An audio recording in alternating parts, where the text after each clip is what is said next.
Video' প্ৰমাণ হিচাপত আমি তাত অলৰেডি মানে ইতিমধ্যে দেখিয়ে পাইছোঁ যে সিহঁতক অন দ্য স্পট আমি দেখা পোৱা গৈছে সিহঁতে কিবা আৰ্টিফিচিয়েল কালাৰ মানে ইউজ কৰি আছে। এতিয়া কথাটো হ'ল সেইটো পাৰ্মিটেড হওক বা নন পাৰ্মিটেডে হওক, কাৰণ আমাৰ FSSAৰ আণ্ডাৰত পাৰ্মিটেড কালাৰ্ছো আছে, বাট তাৰ অৰ্থ এইটো নহয় যে শাক পাচলিত এক্সট্ৰা কৰি এডাল্টাৰেশ্যন কৰি পেলাই কালাৰ কৰে। তো গতিকে এইটো আনলফুল হয়। তো তাৰ এগেইনষ্টত আমাৰ যিটো FSS এক্টৰ আৰু যিটো মানে বিহিত ব্যৱস্থা সেইটো হ'ব। মোৰ দায়িত্ব হিচাপত এগৰাকী এনফৰ্চমেণ্ট অফিচাৰ হিচাপত মোৰ যিটো এনফৰ্চমেণ্ট পাৱাৰ সেই আণ্ডাৰত মই ইয়াৰে নমুনা ল'ম, ইয়াৰে উচিত মানে পৰীক্ষা নিৰীক্ষাৰ কাৰণে পঠোৱা হ'ব।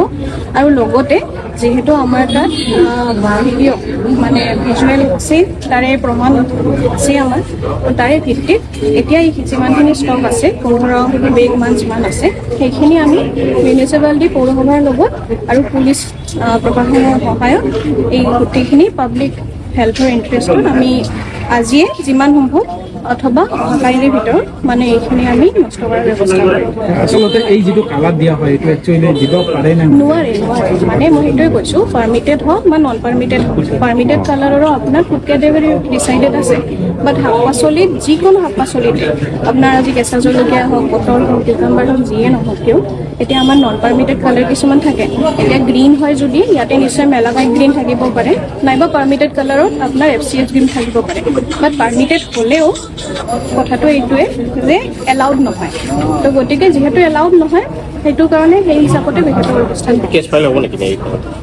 সেইটো ডিচাইড হ'ব যেতিয়া আমাৰ লেবৰেটৰীৰ পৰা ফুড এনালাইছে। বিকজ মই এনফৰ্চমেণ্ট অফিচাৰ হয়, মোৰ এনফৰ্চমেণ্ট পাৱাৰটো সীমিত যে মই নমুনা লওঁ, তাৰে ওপৰত মন্তব্য মই নিদিওঁ, ফুড এনালিষ্টে দিব আৰু সেই মন্তব্যৰ ওপৰত মানে চাইণ্টিফিক ৰিপৰ্টৰ ভিত্তিত তাৰপিছত যোন ব্যৱসায় হয় তেওঁৰ ওপৰত ইয়াতে কিছুমান পটলৰ ওপৰততো মানে আপোনাৰ সেয়া শুকাই যোৱা কালাৰৰ এটা দেখিছোঁ। আমি পাচলি বজাৰত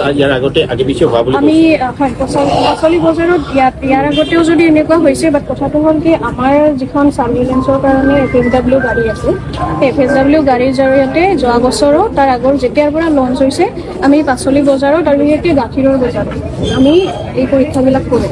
বাট কালাৰ বিশেষ মানে পৰীক্ষাৰ লগতে আমি পেষ্টিচাইডৰো পৰীক্ষা কিছুমান কৰোঁ, মানে আপোনাৰ পেষ্টিচাইডৰ পৰিমাণটোৰ ওপৰত যেতিয়া, কাৰণ মানে বৰ্তমান এনেকুৱা হৈছে যে কীটনাশকৰ পৰিমাণটো প্ৰয়োজনতকৈ অকণমান বৃদ্ধি হৈছে। তো গতিকে এইবিলাক কিছুমান কলাবৰেটিভ কাম হয়, মানে আমাৰ লগত এগ্ৰিকালচাৰ ডিপাৰ্টমেণ্টৰো ইয়াত দায়িত্ব আহি যায়, কাৰণ ফিল্ড লেভেলত আমি খেতিয়কলৈকে গৈ নাপাওঁ, আমি ব্যৱসায়লৈকে সীমিত।